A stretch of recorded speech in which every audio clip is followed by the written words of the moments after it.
കഴിഞ്ഞ ദിവസം CPM നേതാവ് M സ്വരാജ് കണ്ണൂരിൽ നടത്തിയൊരു പ്രസംഗം നിങ്ങൾ കേട്ടിരുന്നോ? കോൺഗ്രസ് വന്നാൽ കേരളം നശിക്കുമെന്നാണ് അദ്ദേഹം പറയുന്നത്.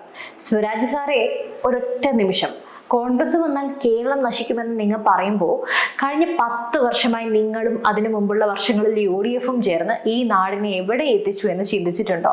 നിങ്ങൾ രണ്ടും കണക്കാണ്. നമുക്കിതൊക്കെ കേൾക്കുമ്പോൾ ചിരിയാണ് വരുന്നത്.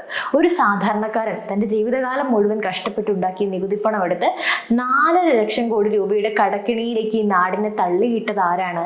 പഴയ വീരവാദങ്ങൾ പറയുന്നതിന് മുമ്പ് തൻ്റെ പെൻഷൻ കിട്ടാതെ തെരുവിൽ പാത്രം കൊട്ടി യാചിക്കേണ്ടി വന്ന മറിയക്കുട്ടി അമ്മയെ നിങ്ങൾ കണ്ടിരുന്നോ? ഓർമ്മയുണ്ടോ അവരെ? മരുന്നിന് പണമില്ലാതെ ആത്മഹത്യ ചെയ്ത് പാവപ്പെട്ട പെൻഷൻകാരെ നിങ്ങൾക്ക് ഓർമ്മയുണ്ടോ? ശമ്പളം കിട്ടാതെ ആത്മഹത്യ ചെയ്ത KSRTC ജീവനക്കാരെ നിങ്ങൾക്ക് ഓർമ്മയുണ്ടോ?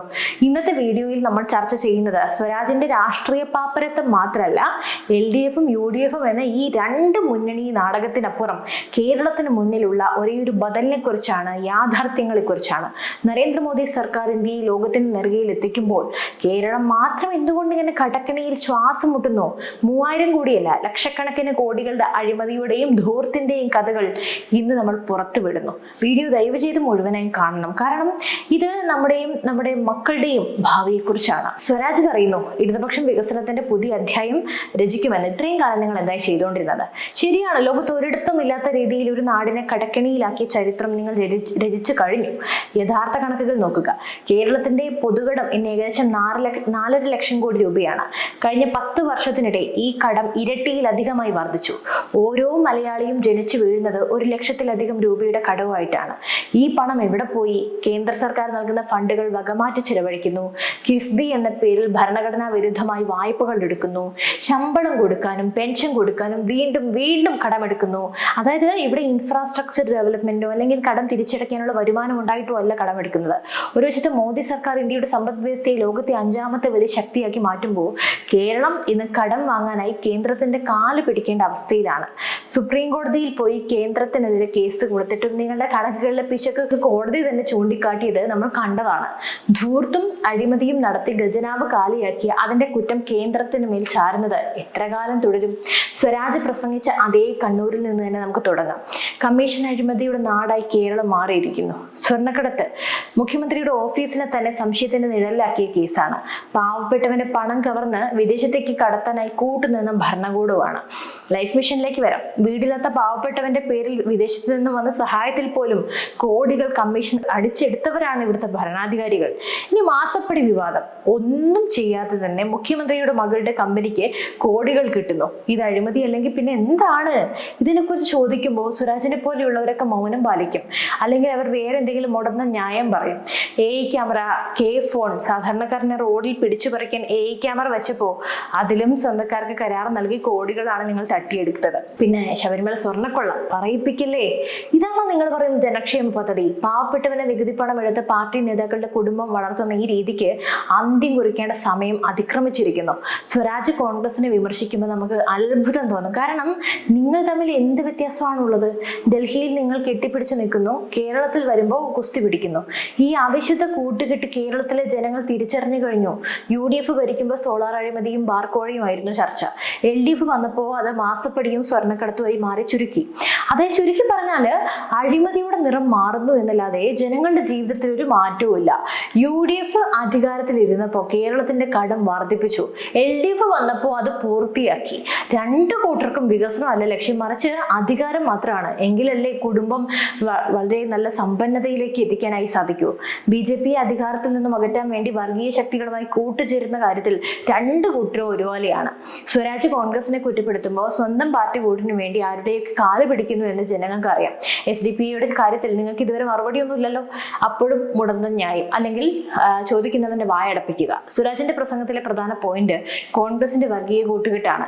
എന്നാൽ സത്യത്തിൽ കേരളത്തിൽ വർഗീയത വിതയ്ക്കുന്നത് ആരാണ്? വോട്ട് ബാങ്ക് രാഷ്ട്രീയത്തിന് വേണ്ടി ഒരു പ്രത്യേക വിഭാഗത്തെ പ്രീണിപ്പിക്കുകയും ഹിന്ദു സമൂഹത്തിന്റെ ആചാരങ്ങളെയും വിശ്വാസങ്ങളെയും ചവിട്ടിമെതിക്കുകയും ചെയ്യുന്നത് LDF-ഉം UDF-ഉം ഒരുപോലെയല്ലേ? ശബരിമലയിൽ ഭക്തരുടെ നെഞ്ചത്ത് ചവിട്ടിയ പിണറായി സർക്കാരിനെ കേരളം മറക്കുമെന്നാണ് എന്നാണ് നിങ്ങളുടെ വിചാരം?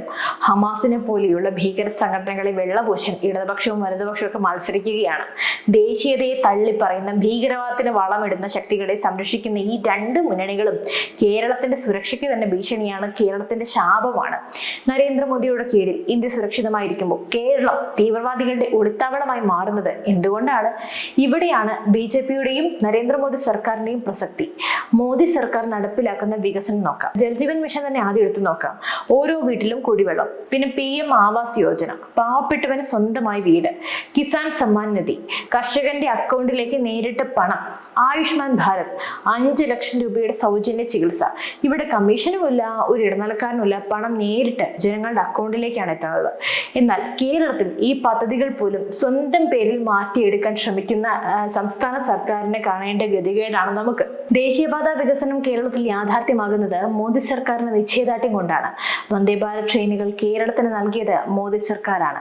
കേരളത്തെ കടക്കണിയിൽ നിന്നും രക്ഷിക്കാനും യുവാക്കൾക്ക് തൊഴിൽ നൽകാനും അഴിമതി തുടച്ചു നീക്കാനും മോദി നയിക്കുന്ന BJP ഭരണത്തിന് മാത്രമേ സാധിക്കൂ എന്ന് ഈ കഴിഞ്ഞ 10-12 വർഷം കൊണ്ട് തെളിഞ്ഞതാണല്ലോ. കേരളത്തിലെ യുവാക്കൾ ഇന്ന് എവിടെയാണ്? അവർ വിദേശത്തേക്ക് ഓടി പോവുകയാണ്. ഇവിടുത്തെ നാട് ഇപ്പോൾ ഒരു വൃദ്ധസദനം പോലെയാണ്. ഇവിടെ തൊഴിലില്ല, വ്യവസായങ്ങൾ തുടങ്ങാൻ സമ്മതിക്കില്ല. നോക്കക്കൂലിയും പാർട്ടി ഗുണ്ടായിസവും കാരണം വ്യവസായികൾ ആത്മഹത്യ ചെയ്യുന്ന അവസ്ഥയിലാണ്. PSC റാങ്ക് ലിസ്റ്റിൽ വന്നവർ തെരുവിൽ സമരം ചെയ്യുമ്പോൾ പാർട്ടി നേതാക്കളുടെ ഭാര്യമാർക്കും മക്കൾക്കും ബന്ധുക്കൾക്കും വകയിലെ ബന്ധുക്കൾക്കും എല്ലാം പിൻവാതിലൂടെ ജോലി നൽകുന്ന ഈ ഭരണത്തെയാണ് സുരജ് ന്യായീകരിക്കുന്നത്. ഇന്ത്യയിലെ മറ്റ് സംസ്ഥാനങ്ങൾ കുതിച്ചു പായുമ്പോൾ കേരളം മാത്രം എന്തിനാണ് ഇങ്ങനെ പിന്നോട്ട് പോകുന്നത്? കാരണം ഇവിടെ ഭരിക്കുന്നത് വികസന വിരുദ്ധരായ കമ്മീഷൻ മാത്രം ലക്ഷ്യമിടുന്ന ഭരണാധികാരികളാണ്. സ്വരാജ് പറഞ്ഞത് ശരിയാണ്, കേരളം വലിയൊരു നാശത്തിലേക്ക് പോവുകയാണ്. പക്ഷെ ആ നാശത്തിന് കാരണം കോൺഗ്രസ് മാത്രമല്ല, കഴിഞ്ഞ 10 വർഷമായി ഈ നാട് ഭരിക്കുന്ന ഇടതുപക്ഷവും കൂടിയാണ്. ഇവർ രണ്ടുപേരും ഒരു നാണയത്തിന്റെ 2 വശങ്ങൾ മാത്രമാണ്. നമുക്ക് വേണ്ടത് കടക്കിണിയില്ലാത്ത, അഴിമതിയില്ലാത്ത, വർഗീയ പ്രീണനമില്ലാത്ത ഒരു പുതിയ കേരളമാണ്.